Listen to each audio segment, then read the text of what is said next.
السلام علیکم دوستو، میں ہوں وقار چیمہ اور آپ دیکھ رہے ہیں دا ہیڈن سٹوریز۔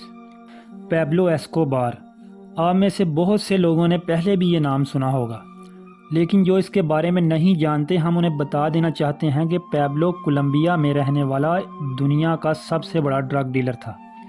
اسے دا کنگ آف کوکین اور گاڈ فادر جیسے ناموں سے پکارا جاتا تھا۔ اسے تاریخ میں دنیا کا سب سے امیر ترین مجرم بھی مانا جاتا ہے۔ اس بات کا اندازہ آپ اس چیز سے لگا سکتے ہیں کہ وہ ڈرگز کی سمگلنگ کے لیے سب مرین کا استعمال بھی کیا کرتا تھا۔ پیبلو ایسکوبار تاریخ کا سب سے بڑا ڈرگ ڈیلر ہونے کے ساتھ ساتھ کولمبیا کے سب سے مشہور میڈلن کارٹل کا لیڈر اور فاؤنڈر بھی تھا۔ اس کا ڈرگ امپائر اتنا بڑا تھا کہ پوری دنیا کی ڈرگ مارکیٹ کا 80% اسی کے ہاتھ میں تھا۔ اسے 1989 میں فوربس میگزین نے اس ٹائم کے 10 امیر ترین لوگوں میں شمار کیا تھا۔ اس کی نیٹ ورتھ $30 بلین بتائی گئی تھی، لیکن بہت سے لوگ یہ بھی مانتے ہیں کہ اس کی نیٹ ورتھ اس سے زیادہ تھی، کیونکہ بلیک منی ہونے کی وجہ سے اس نے یہ بات پوری دنیا سے چھپائی تھی۔ دوستو، پیبلو کی ایک دن کی کمائی کروڑوں میں ہوا کرتی تھی۔ کیونکہ اس کی ساری کمائی بلیک ہوتی تھی، اس لیے وہ اپنا پیسہ بینکوں کی بجائے گوداموں میں رکھتا تھا۔ کہتے ہیں کہ ایک ٹائم ایسا بھی آیا تھا کہ پیسے رکھنے کے لیے اس کے پاس کوئی جگہ خالی نہیں تھی، تب اس نے زمین میں گڑھے کھدوا کر ان میں پیسے رکھے تھے۔ اس کے بھائی رابرٹ ایسکوبار نے بتایا تھا کہ پیبلو کے پاس اتنا پیسہ تھا کہ 10% چوہوں اور نمی کی وجہ سے خراب ہو گیا تھا۔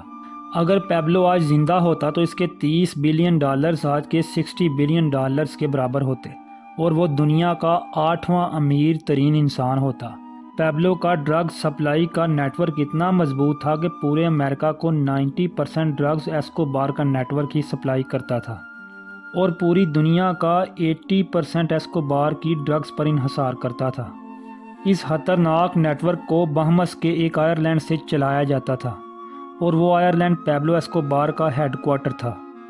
اس آئرلینڈ پہ ایک پورا ایئرپورٹ بنا تھا جہاں کوکین سے بنے جہاز ریفیولنگ کے بہانے لینڈ کرتے اور اسی دوران ان میں سے کوکین چھوٹے جہازوں میں ڈال کر امریکہ روانہ کر دیے جاتے۔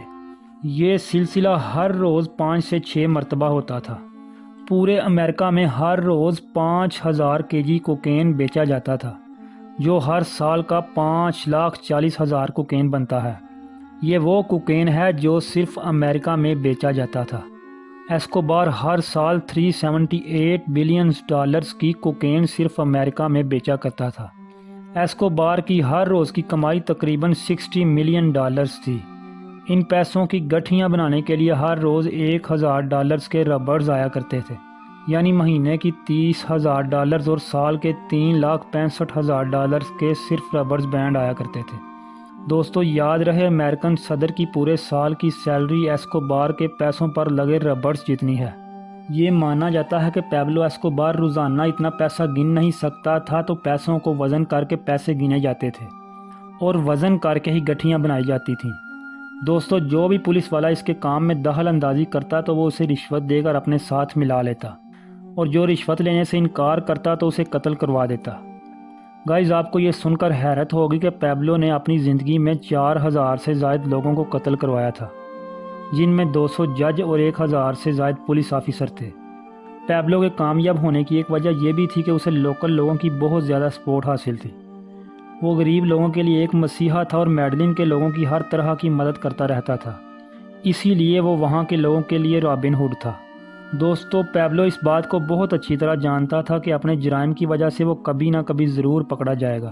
اسی لیے اس نے کولمبین گورنمنٹ کو آفر دیا کہ اگر اس کے تمام جرائم معاف کر دیے جائیں تو وہ کولمبیا کا سارا قرضہ اتار دے گا، لیکن کولمبین گورنمنٹ کو اس کی یہ آفر قبول نہیں تھی۔ اس کے بعد اس نے سیاست میں گھسنے کی کوشش کی، لیکن اسے پتہ چل چکا تھا کہ اب پالیٹکس بھی اسے گرفتار ہونے سے نہیں بچا سکتی۔ اس لیے اس نے گورنمنٹ کے سامنے ایک اور آفر رکھی کہ اگر اس کو اسی کی بنائی گئی جیل میں رکھا جائے تو وہ گرفتاری دے دے گا۔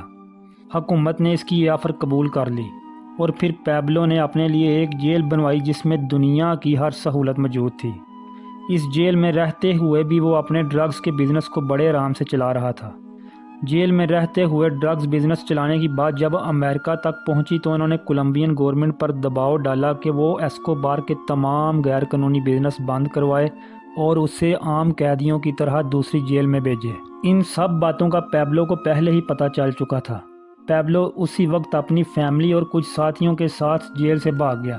اس کو پکڑنے کے لیے ایک اسپیشل سرچ بلاک ٹیم بنائی گئی تھی۔